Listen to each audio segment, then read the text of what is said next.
The Suns are one victory away from making the NBA Finals for the third time in franchise history. First trip since, I believe, 93. Let's dive into some best bets ahead of Game 5. DK Live manager Chirag Hira and DraftKings contributor Kenny Ducey. Good morning, gentlemen. Home tonight against the Clippers, 5-point favorites trying to get CP3 his first trip to the finals. Did they get it done and cover, Kenny?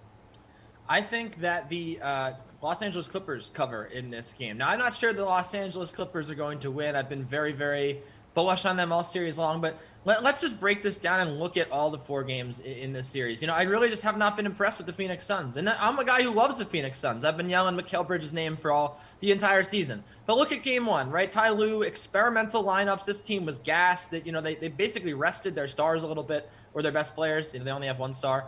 And they were within 2 points in the final minute. Game 2, Paul George, they lucked out with those 2 missed free throws. The Suns escaped. Game 3, they lost. And Game 4, we can all agree that both teams played awfully. So the Phoenix Suns have not really played a good team game in this entire series. Game 1 was the closest thing, and really it was just Devin Booker's heroics that got them there. Chris Paul has slowed down the pace as we thought he would, but he's missed a lot of jumpers. He just does not look the same right now. And the Los Angeles Clippers, they really just haven't had that good game that we know that they're capable of. Game 1, they did have a great 3-point shooting performance, but I still think that they're capable of a ton more than they've shown in this series. Paul George, I think that he'll bounce back a little bit from 2 bad games. And look, this team could be out of gas, but to me, I don't see a lot separating the 2 sides. I think the Clippers actually have the better A game if both teams brought their A game. So I do think that 5.5 points, or 5 points as it were, just a lot to lay with the Suns. I think the Clippers here make this game very close. Who covers, Chirag? I think there's 2 ways that this game plays out. A really tight contested contest, which sets up for the Clippers to cover, or a blowout with the Suns being able to take this game with the Clippers being gassed. I'm leaning towards the blowout a little bit just because I think this is finally the game that the Suns can feed off their crowd. And you're right, it was the last time since 93 that the Suns made it to the finals. So I think this is kind of that scenario where they feed off their home crowd and pump it up to get this blowout win. Chirag, total for tonight set at 214. Neither team was able to reach 85 points in Game 4. So do you expect like a similar pace here, or do you think the Clippers are just going to fire a will in the overhits? You know what's really interesting? That the Suns came out and tried to push the pace just a little bit in Game 4, and the Clippers were trying to make it so that DeAndre Ayton got pushed off the floor, but it just ended up being a really big slugfest, and I'm expecting a tight defensive struggle, at least for the first 3 quarters, where the teams, this is almost a Game 7 for the Clippers. They have to win or they're out, and it sets up where I believe that the Suns just have enough, and the total will be under. All right, under or over this total, Kenny? Yeah, I'm with Chirag here. I think that this is going to be a pretty low-scoring game. You look at Chris Paul, again, the 2 games that they've played with him, and all the games, all season long, rather, Chris Paul has slowed the pace to a painstakingly slow, number. So I do think that there's going to be few possessions in this game. I think that both teams are going to take their time in their half-court sets. And, again, while I do think the Clippers can play well, I am bullish on their ability to shoot the ball. I mean, if we're just being real here, both teams coming off of bad shooting nights. Devin Booker not really looking quite the same after the nose injury. Chris Paul missing a bunch of shots.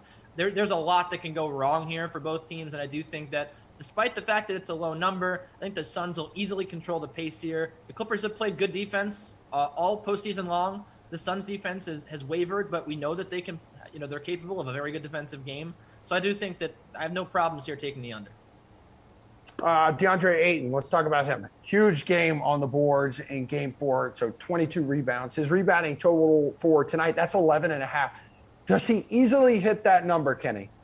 I do think that he does. I mean, we've seen DeAndre Ayton play a boatload of minutes. 41 was his high in this series. But when you look at the way that, he's just been able to dominate Ivica Zubac, it's been pretty incredible. I wouldn't be surprised tonight to see Ty Lue just kind of throw DeMarcus Cousins out there for 10 minutes, commit a hard foul, maybe get Ayton upset, and maybe throw him off his game. But when you look at the last 3 games, I mean, game 3, he had 9 rebounds. He had double digits in Game 2, and then Game 4, obviously that monster 22 board game.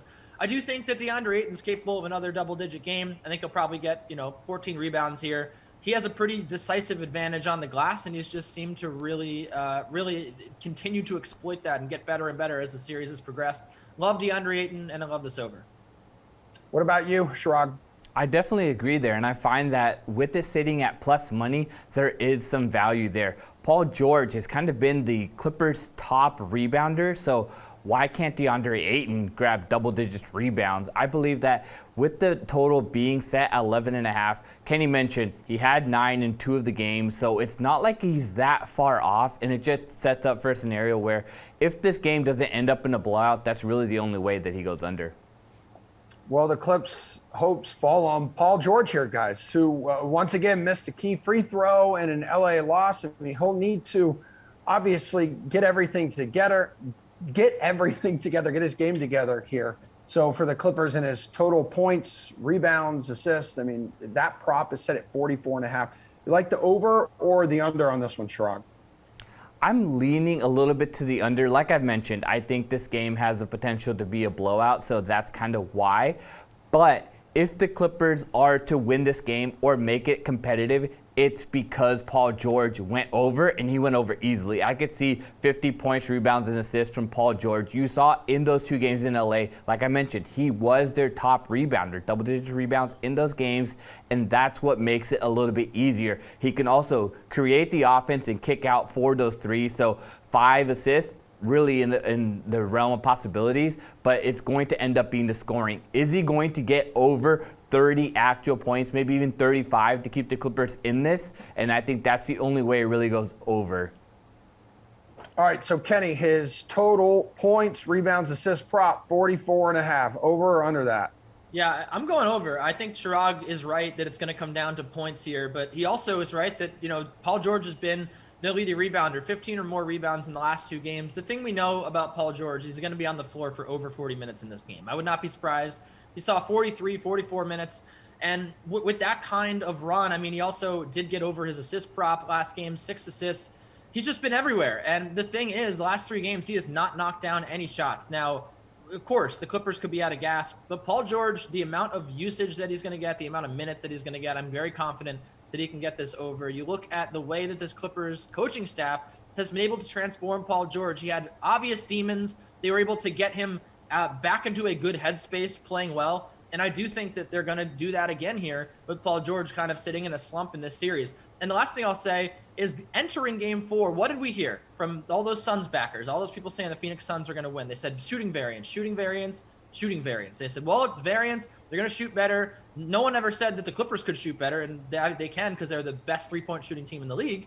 So why can't we argue shooting variance here with Paul George? He hasn't had a good shooting night in 3 games. We know he's a very good shooter. We know he's one of the best players in the league. Of course he can have a great game here. He almost hit this over. 23 points last game, 27 points the game before that, with basically nothing doing from the field. He can absolutely shatter this over, and I think it's very, very good money. It's very good value, and it's time to buy low on Paul George.